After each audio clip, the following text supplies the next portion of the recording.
Now, those are my preliminary observations on the legal aspect of the matter, and I would welcome some discussion with you. I have a question about legalization. I always thought that was the answer, too. For example, in Nevada, where gambling is legal, in spite of it being legal, it still seems the mafia has control of, the gambling sources. I'm just wondering if something like gambling, these human needs for which people pay a huge price to participate, being such a great source of wealth, would that really ultimately solve the problem?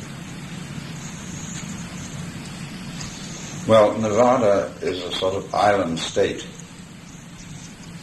surrounded by states which have completely different controls and attitudes. And since on a nationwide basis the mafia probably control it, they're pretty sure to maintain their rule in Nevada.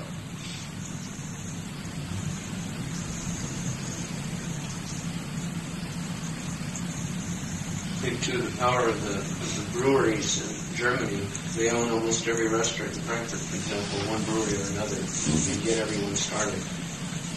The person doesn't sell their beer, they throw them out pretty soon. Well, of course, this is another problem that's really separate from it. It's the problem of mega corporations, which are bought up by other corporations, which are finally owned by finance companies, which is an absentee ownership. And they're interested in nothing but making money. They don't give a hoot in hell as to the quality of the product. They have no pride in it. They just want to be sure that it makes money. And since they get all this money, they have nothing to buy with it except other people's shoddy products.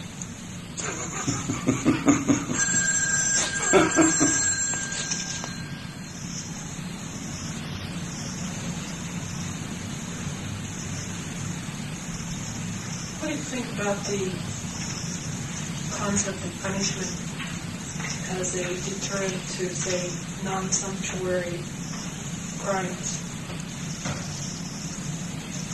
Doesn't seem to work very well.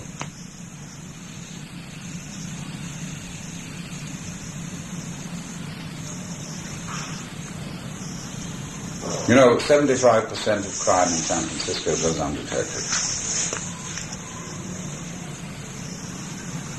And if they did detect it all the hotels in town would not hold the prisoners.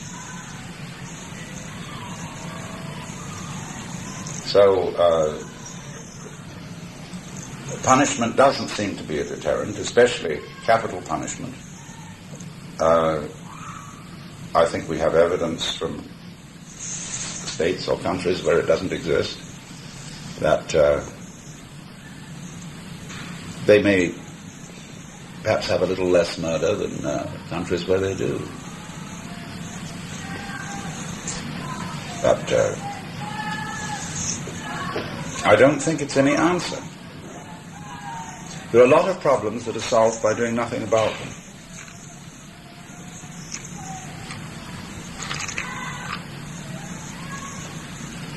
Does the idea of punishment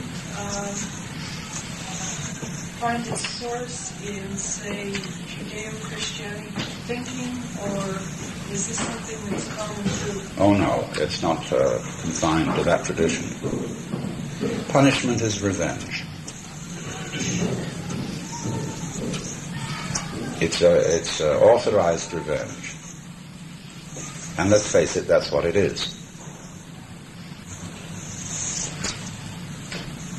Now, the Department of Corrections in California makes a great hullabaloo about rehabilitation.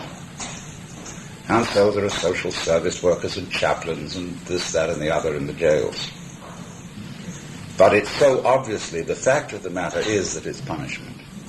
And you cannot synthesize punishment and rehabilitation. It just doesn't work. We live in a society which has many self-contradictory institutions, like marriage, which is supposed to be based on romantic love, but is nevertheless a legal contract based on the old-fashioned arranged marriage. The two don't go together. So there's a mess.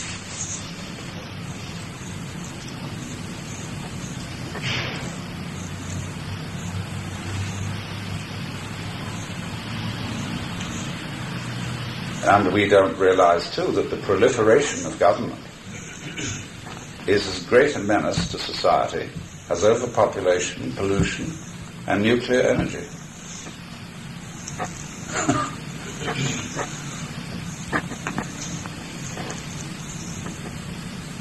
There's a book, it's a parable in the Bible somewhere, I think it's in the book of Proverbs. There had to be found, for some reason, a tree or plant which would become king of the forest. So they first went to the noble oak and said, "Would you please become king of the forest?" And the oak said, "Well, I don't really have time for that sort of work. I'm not good at administration. And my work is to produce this excellent and solid hardwood." So then they went to the pine, and the pine said, "Well, I don't think I'd be any good at that. My business is to produce this lovely perfume in the forest, and to also be useful for lumber." And so they went round to all the trees, and all had excuses. The vine was busy producing grapes, apple tree, apples, and whatnot. They finally went to the bramble.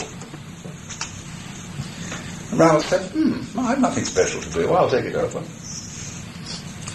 So the bramble grew and grew and grew and strangled the whole forest. And that's what government's doing today. And police. And, incidentally, the military.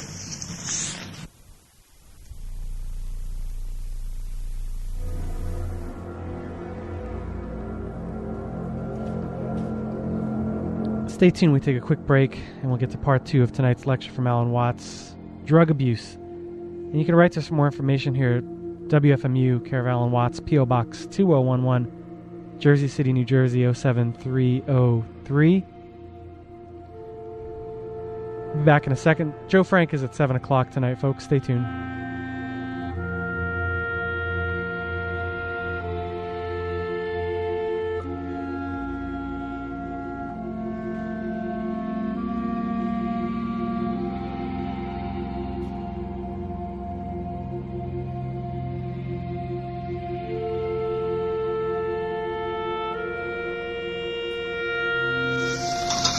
Dr. Watts, you mentioned that the drug problem should be taken out of the hands of the police. Yes. And I agree that laws will only affect the behavior, not the attitude of a person. Whose hands do you think it should be put into? The hands of physicians. It's a health problem. Just like if it would be tuberculosis or leprosy or what have you. Do you feel that the drug problem in the United States is on such a larger scale that it couldn't be handled the same way the British handled theirs? Well, I think it could be handled that way. Think it could? Yes.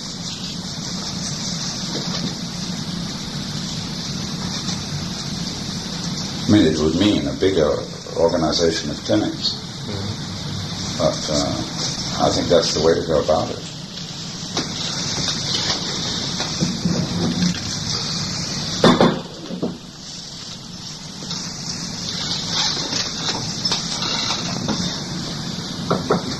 Now, part of the reason for there being a drug problem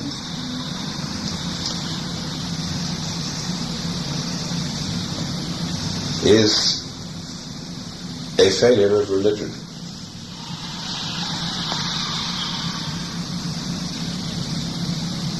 It used to be said, what this country needs is a good 5-cent cigar.